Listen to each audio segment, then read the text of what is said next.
So if you'll please help us to welcome Dr. Condoleezza Rice.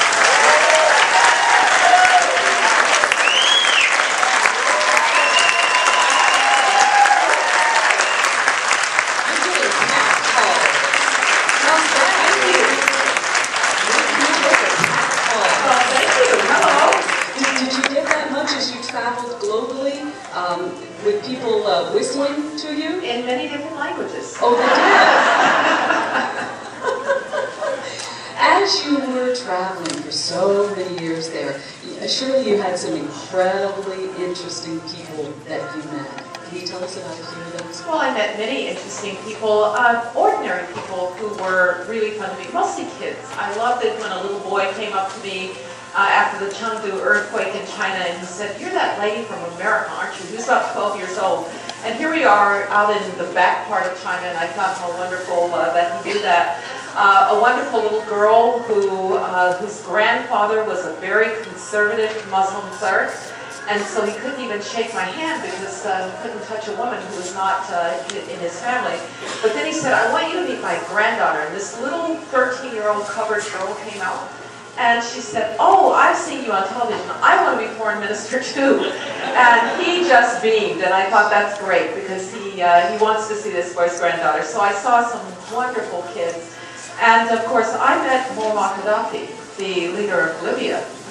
And when we got ready to go to Libya, no Secretary of State had been in Libya since 1954. And Gaddafi's people said that he wanted to meet me in his tent.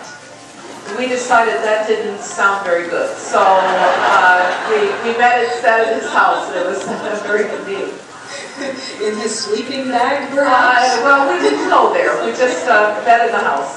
I'm glad you clarified that. Well, we would all like to welcome you to Brownstown. Right? And we know you're a huge fan. Doug, would you like, this microphone doesn't travel very far. I'm sure you can get her up to date on what's happening with Browns. Trust me, she knows more than I do. She is a big, not only Browns fan, she's a football fan. And the reason that you became a Browns fan, being from Birmingham, Alabama. Right. Well, my dad was a football coach when I was born. I was supposed to be named John. And he'd already bought the football, and I was going to be his All-American linebacker. And when he had a girl, he decided to teach me about sports instead. And in Birmingham, we had no team. But we got the Cleveland Browns on TV almost every Sunday. So those were the days of Jim Brown and Paul Brown, and I was a very devoted Browns fan, and I still am a very devoted Browns fan. But also, I think, from your the sense of your career, I would have to think that based on the values of what Paul Brown brought to the end. Absolutely. Well, first of all, Paul Brown was so far ahead of his time. He was a coach who believed in discipline and being systematic and being detail-oriented. His offenses were ahead of their time. And I just thought that the fact that he wore that wonderful dapper hat and looked so good on the sidelines as a little girl, I was very impressed with Paul Brown and everything he did. Your name was actually considered as a commissioner of the NFL. Well, I don't know if it was considered or not. I certainly considered how fun it would be to be the NFL commissioner. But you know, recently I was with Roger Goodell at a meeting of the owners. And he nicely introduced me as the woman who had wanted his job and might have had it, but she was Secretary of State when it came open. And I said, you know, Roger, back when I was struggling with the Iranians and the Russians every day, your job looked pretty good.